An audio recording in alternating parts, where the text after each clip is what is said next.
Welcome to this week's episode of Seeking Proof, Finding Grace. I'm your host, Ron Campbell, and this week, as with every week, I want to start off by reminding you of the most important truth in the entire universe. God loves you. This week, I've got to go back. I forgot an episode as we were putting all this information out, and as I was getting this information online, I forgot an episode that I wanted to do. So we're going to jump back a little tiny bit into our journey, just a very little bit. And I want to talk about the spark that brought everything into being. So we've been talking about the difficulty here a few weeks ago, looking at the difficulty of going from lifelessness to life and the complexity of the cell and things like that. In that process, I skipped over a very important step, that sudden jump from lifelessness to life, and another complicating feature that we find along the way. I brought one of my favorite old gaming consoles. Not going to name which one this is. It's a wonderful old console. We still use it and some of its successors in our family to play one of our very favorite games.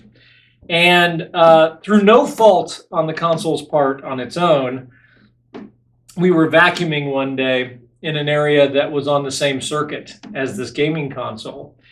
And the motor was going out on our vacuum cleaner, and we did not know that.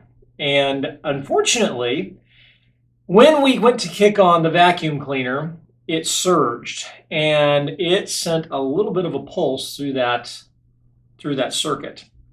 And before the breaker popped, that gaming console took a hit.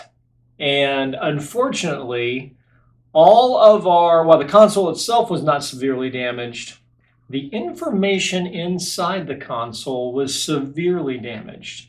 We lost all of our profiles, all of our setups, and all of our various vehicles and characters in one of my favorite games that was ever created that my wife and kids and I have loved to play for years. And we had to start over from scratch afterwards. But it is an excellent reminder and a point that I nearly forgot to address as we were going forward. So if we go back and we look at this jump from the chemical to the biological, how did that occur and what did that look like? And we've talked about and I have way undersold the difficulties of making that jump.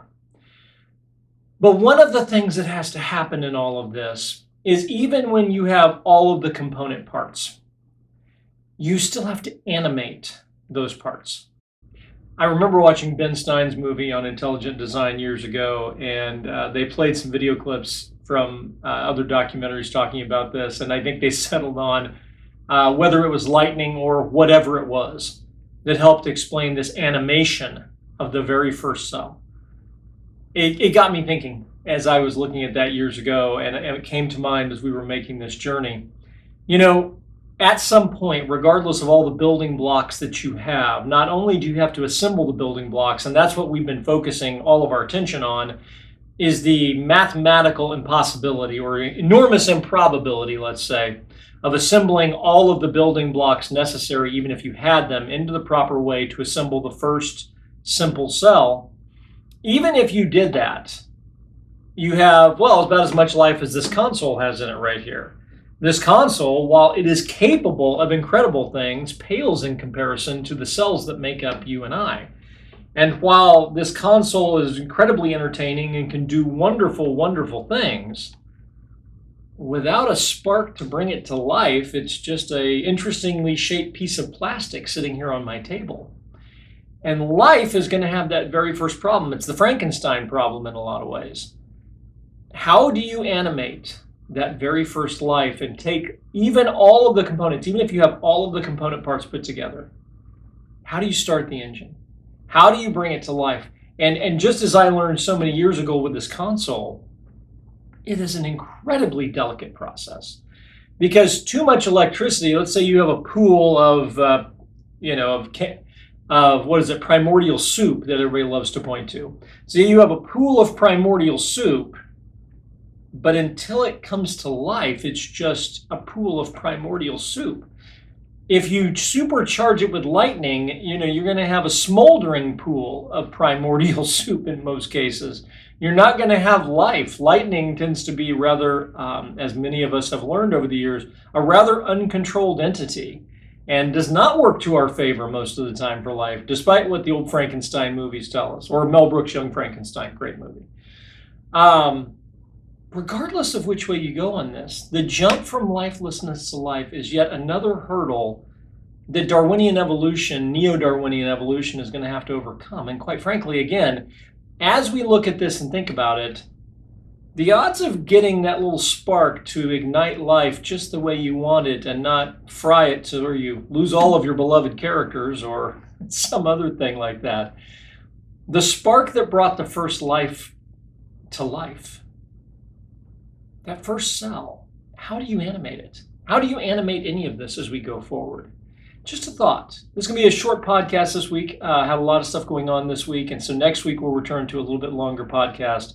But this is an important step along the journey, and I wanted to introduce this into your school of thought as we're going forward. How do you animate that first piece of life? How do you animate that first cell? That is going to be, again, another hurdle that there's not. Again, this is not impossible. I'm not going to overstate the case for this.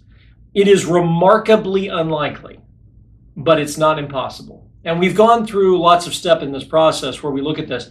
And again, I'm not trying to put God of the gaps in all of this. I'm not. And I'm not trying to say, well, only intelligence could have done that.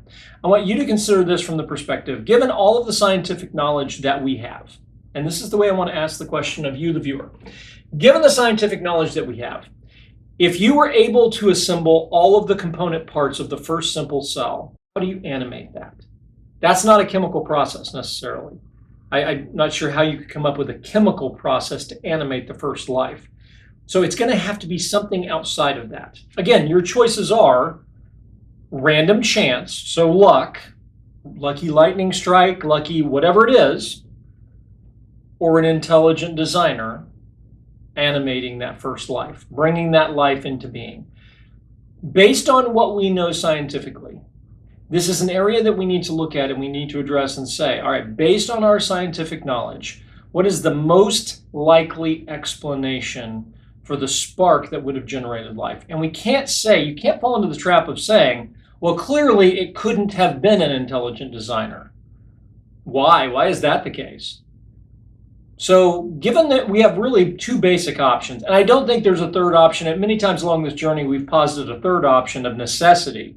Well, if the necessary components for the first cell came together, then out of necessity, life would have arisen. I don't see any path to make that argument.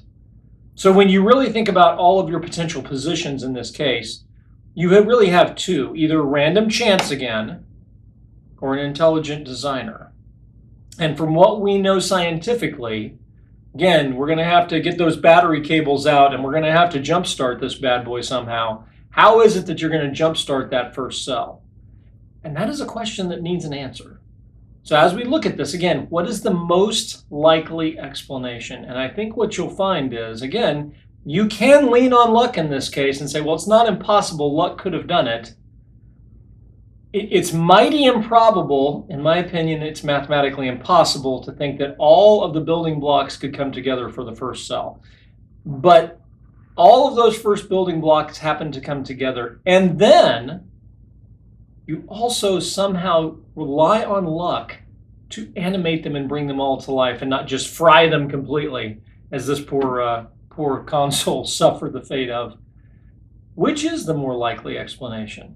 And I will leave that to you to decide. Thank you so much for joining us this week. Once again, short episode this week. We're going to jump back to a little bit longer episode next week as we look at Charles Darwin's explanation for some of these things and some of the rather questionable conclusions that he raises. I want to thank you for joining us this week. I hope you're enjoying this journey that we're taking together. If you did, I hope you'll consider hitting the like button for this episode and the subscribe button for the podcast. We'd love for you to keep joining us every week as we take this journey. You can find us on YouTube, iTunes, or Spotify for our podcast. You can find us online at proof2grace.com, and you can reach out to us via email at proof2grace@yahoo.com. Thank you so much for joining us, and I hope to see you next time. Bye-bye.